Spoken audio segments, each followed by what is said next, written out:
السلام عليكم ومرحبا بكم في قناة مطبخ أم قصي. إن شاء الله تكونوا كامل بخير. اليوم إن شاء الله جبت لكم وصفة جديدة، وصفة حلوى اقتصادية رايحين نحضروها غير بالزيت. يعني كاين بزاف اللي ما يحبوش حلوى فيها ريحة الزبدة ولا ريحة المارغرين. هاد الحلوى تساعدكم. في نفس الوقت مقاديرها اقتصادية وتقطع كمية ما شاء الله حوالي 40 حبة، وشكلها بزاف شباب. عطيت لها اللمسه تاعي، ان شاء الله تكون عجبتكم. بلا ما نطول عليكم نمر نشوفوا مباشره المقادير وطريقه التحضير. اول شي بسم الله. لهاد الوصفه نحتاجو 2 حبات بيض. انا عندي هنايا بيض متوسط الحجم، حطيته في غيسيبيون.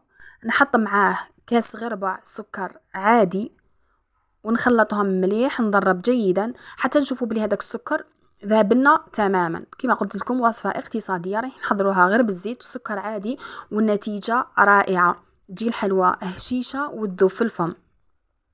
نضربهم جيدا هكذا بالفوي. تقدروا تخدموا بالخلاط الكهربائي، انا خدمت غير بالفوي عطاتني نتيجه ما شاء الله. هنا بما انه الحلوى رايح نحضروها بالزيت، نحط رشه ملح باش ما تجيناش الحلوى صامته، ونزيد عليها مغرف صغيره لافاني. انا استعملت بودر، تقدروا تستعملوا سائله. نزيد عليها كاس زيت، حجم الكاس 220 مليلتر. ونبدا نضرب غير بشويه، يعني الزيت هذاك راح نضربه وراح نضيفه تدريجيا ونضرب مليح كيما نكونوا نضربه في المايونيز هكذا حتى نتحصلوا على قوام يكون متجانس ويكون كريمي.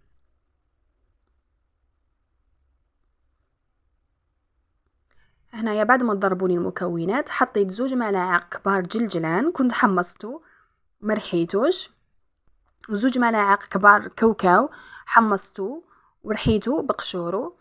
اللي ما يحبش الكاوكاو يعوضوه بالجلجلان، اللي ما يحبش الجلجلان يعوضوه بالكاوكاو كما تحبوا نتوما.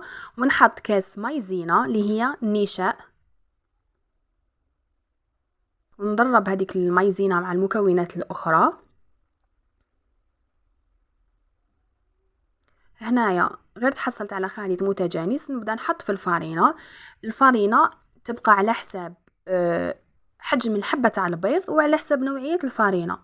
كاين فارينه اللي تشرب هذوك السوائل، كاين فارينه اللي ما تشربش. حطيت هنا الكاس الاول وحطيت عليه كيس خميره كيميائيه وزنها 10 غرام، حطيت كامل الساشي. ونبدا نحط في الكاس الثاني تدريجيا ونلم العجينه حتى نتحصلوا على عجينه تكون طريه. تشوفوا راني نلم غير بالاصابع. شوفوا هنايا القوام تاع العجينه يتحصلت عليه، عجينه تكون طريه. دائما الحلوى اللي نخدموها بالزيت العجينه خلوها طريه هكذا ما تيبسلكمش الحلوى وتجيكم خفيفه. هنا استعملت حوالي 2 كيسان غربع، الكاس الثاني ما كملتوش. ناخذ العجينه نحطها فوق كيس بلاستيكي، خديت جزء من العجينه والجزء الاخر نحطه في كيس بلاستيكي اخر ونغلق عليه باش ما ينشفش.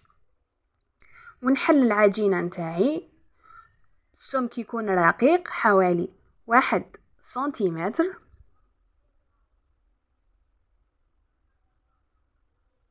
ونقطعها هكذا بشكل قلوب ولا نشكلها بشكل قلب. تقدروا تشكلوها بشكل مثلث ولا دائرة ولا مربع كما تحبوا نتوما. جبت سنيوة فرشت عليها ورق الطهي، نحط الحبات تاع الحلوى نتاعي. شوفوا السمك نتاعها، فقط ملاحظة اختاروا الشكل تاع الطابع نتاعكم اللي يكون صغير. انا السنيوة الاولى خدمت بهذا الطابع جاوني حبات بزاف كبار. العجينة الاخرى خدمت بطابع اقل منه، لانه العجينة رايحة تخمر فيها الخميرة الكيميائية راح يزيد الحجم نتاعها. نحطها تطيب على 170 درجة. هنا بعد ما طابت لي على 170 درجة خذت لي حوالي نصف ساعة في الطياب. رايحة للتزيين، نروحوا لمرحلة التزيين. هنا عندي معجون المشماش، نخفو شوية بمزهر، يعني لازم يولي لي شوية خفيف باش نقدر نشرب هذوك الحبات تاع الجاتو تاعنا ولا الحلوى نتاعنا. نحطها هكذا في المعجون وبعدها نرمدها في كاوكاو اللي كنت حمصته ورحيته بالقشور. يعني المزيج بين المعجون والكاوكاو مزيج رائع، راح تجيكم الحلوى بزاف بنينه. نرمدها مليح كامل في الوسط في الاطراف من التحت ومن الفوق. نزيد نوريكم حبات واحد اخرين كما تقدروا ترمدوها في الجلجلان، فقط حمصوه ورمدوها ثاني تعطي لكم ذوق هايل بزاف بنين. ولا في نوات كوكو، يعني لكم الاختيار. يعني هكذا الحلوى قبل ما ترمدوها حتى تبان لكم بلي يابسه ولا ناشفه، مي غير ترمدوها راح تولي لكم بزاف خفيفه بزاف هشيشه. نكمل كامل الحلوى بنفس الشكل ونوريها لكم في طبق التقديم.